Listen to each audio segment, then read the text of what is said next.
Okay, so I've been trying to get into this YouTube thing, and I guess best way to do that would be to actually show what I'm working on, which is a 1969 Ford Fairlane 500 Cobra, or Fairlane Cobra, whatever. People all over the internet have all sorts of names for these cars. I think she's a Fairlane 500 because that's what the door tag says.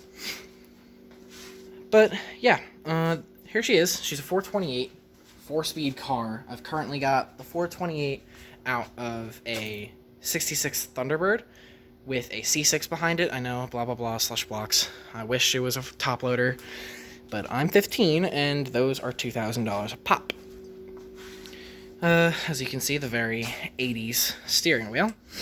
I'm probably gonna need to get a bigger one of those because no power steering and a 12-inch wheel. I'm gonna have the biggest biceps in school. She was a black bench seat interior.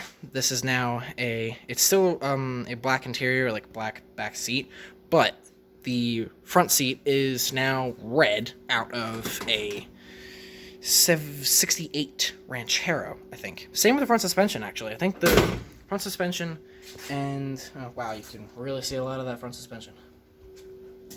The front seat, front suspension, and I think that's it. Came out of a Ranchero. Came out of the same guy.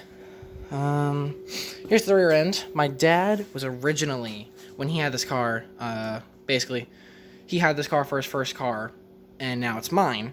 So he was doing a Torino conversion. I don't know why. I guess he just liked the name Torino more. But it's supposed to be a Fairlane. But one of the things he got was this Torino GT, quote-unquote, gas cap. It's not really a gas cap because it doesn't do anything. Gas cap is actually behind the license plate, which is cool.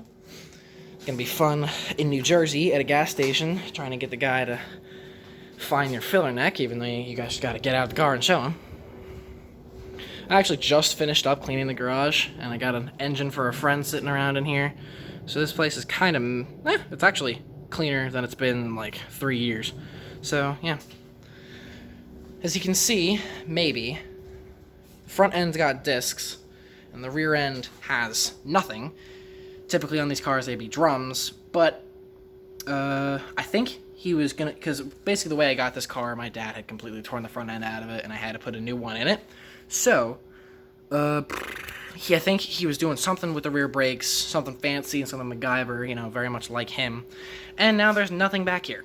Literally nothing. There's no backing plate. There's like nothing at all. So I have done my homework, and apparently 8.8 Explorer rear disc brakes will bolt right up to this rear end. So I got a couple of those coming in soon.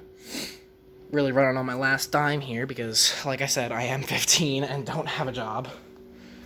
Like I said, this car is going to be dual disc brakes because 3,700 pounds does not plus drums is not good.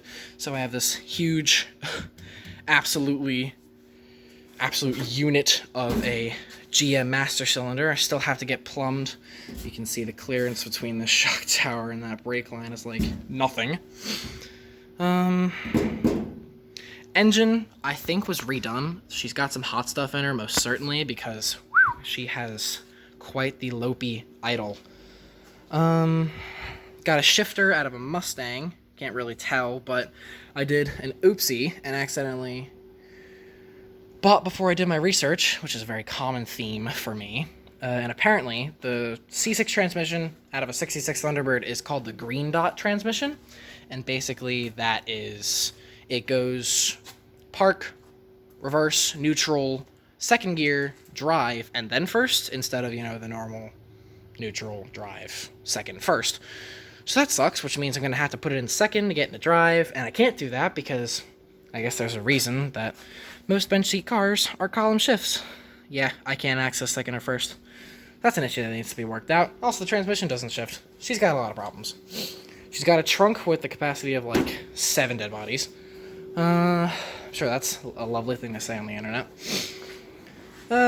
So, yeah. Oh, her name's Lorraine, by the way. And, yeah. There she is.